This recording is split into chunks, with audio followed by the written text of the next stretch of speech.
Ano lang.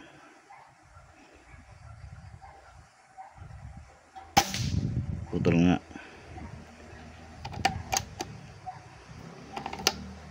Isa pa. Masyadong malaki daw. Ito. Putol din. Laser ang ito. Susubukan natin yung unit ninyo sa mature and resize po. Try lang natin. Kasi pag mag-hunt naman kayo, siyempre gamitan lang yung mature kung gusto nyo. Gawa tayo dito siguro, sir. Yan. Okay, isa. Subukan natin kung kaya natin.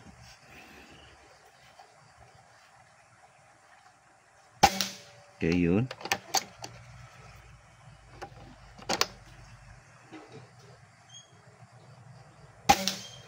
Sinundan.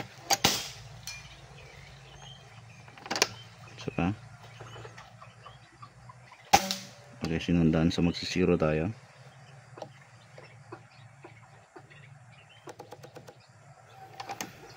Yung subukan natin sa baba.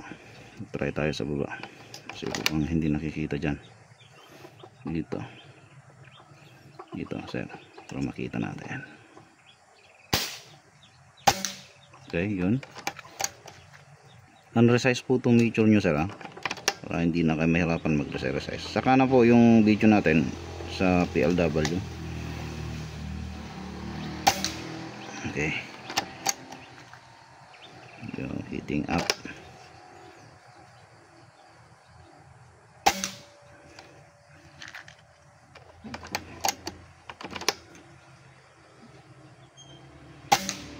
Okay.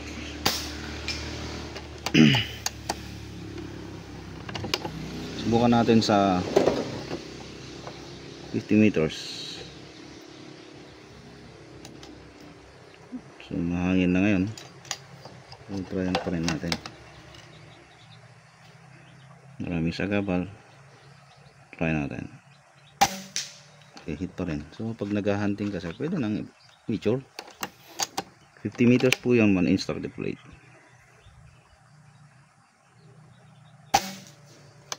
Kita nyo, naputol yung mga damo. Malaking epekto yan sa trajectory mo, pero okay lang, tataman mo pa rin naman, sir. So yan, pag mag-hunt ka, pwede mature kahit hindi resize. Wag lang po yung new variant na mature, sir, ang rito. Okay, hit.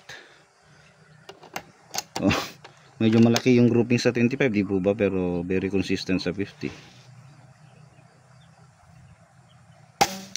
Okay.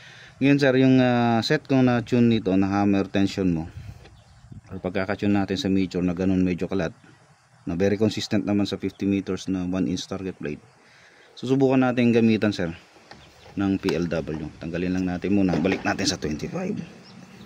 Tanggalin muna natin tong cellphone sa camera. So ito yung ating pinupulot, sir, Angelito. Isang mature undersize. So wag yung new variant, maglalaman mong new variant nakuha mo pag makinang yan, napatigas, matigas na mature yun. I think nakakasira ng barrel din yun. Eto, gagamitin ko to, same sa adjustment natin dito sa inyong tension, kung mas magiging tight yung groupings natin sa 25, then test na rin natin sa 50. Okay, so subukan na natin, balik na naman natin tong ating cellphone dito sa side cam. Yan, mag-fill lang tayo ng hangin kasi kanina pa natin ginagamit yung inyong unit. Okay, zoom in. Yes, then post muna tayo, mga sir, ha. So ito, naset na natin, sir, Angelito, yung inyong camera. Naset na natin, subukan natin sa 25 using PLW po. Same setting po to, ha. Okay, puputok tayo rito. Okay, yun. Then yun ang magiging reference natin. Titignan na lang natin kung gaano kalayo POI niya dati. Okay, firing. Okay, medyo mahangin-hangin, sir, makikita mo sa dahon. Okay, medyo magalaw ang kamay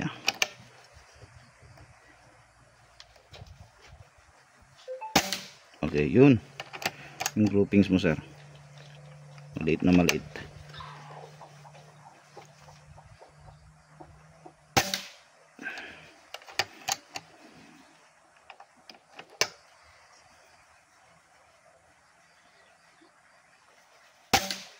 Yun.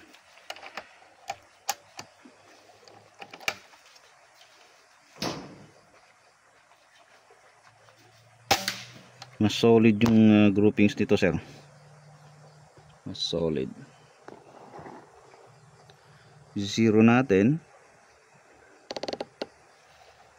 Hangin-hangin nga lang dito. Subukan nating putol damo. Hanap tayo ng damo. Try natin to. Dito yung buko niya yan. Sige, firing. Okay, natamaan nga. Ito na lang.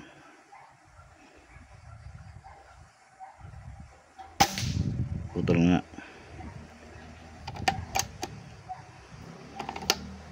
Isa pa, masyadong malaki daw. Ito. Putol din. So, okay na tong unit mo, sir. Pwede mo nang i-compete. So, mahangin po to, sir, mahangin yung situation natin. Subukan natin sa 50 na masukal. 50 meters na masukal kung okay din. Try natin. 50 meters po to. Dahil medyo mahangin, dito tayo konti. Try natin. Baba. Tasan natin konti yung hold. So, sa scoop ninyo, try nyo na lang later on hanapin yung dope ninyo. Okay, yun. Kahit masukal, nakakalusot naman tayo.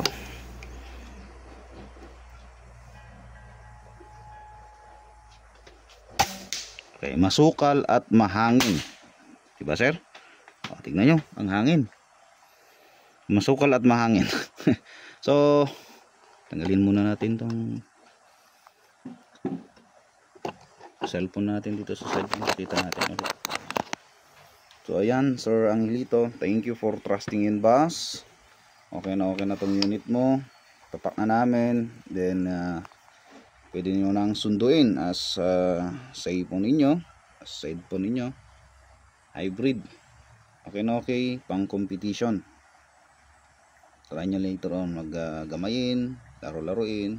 And kung gustong pwede naman tayo mag-ikot-ikot dito sa hammer tension nya. To explore lang, di ba? Experiment. Doon tayo natututo. Ayan, sir, yung PLW natin, kung gusto nyo mas magandang PLW, yung premium ang kukunin nyo kung talagang pang competition. Pwede na rin naman na to. Okay na to, sir. Mahangin nga lang ngayon. Kaya medyo may konting laro-laro sa ating patama or POI. Ayun, thank you, sir, for trusting in Bass. Try na natin sa 25 at 50. And kahit hindi na natin long range kasi hindi naman natin kukunin yung rate of pass engagement ninyo kasi yung scope ko naman yung gamit at wala po tayong scope. Pagdating ng scope ninyo, tuturuan ko pa rin kayo or i-advise, i-guide ko kayo sa inyong exploration sa pagkuha ng data of pass engagement at any na katanungan pagdating sa air gunning. Ayun, thank you, sir.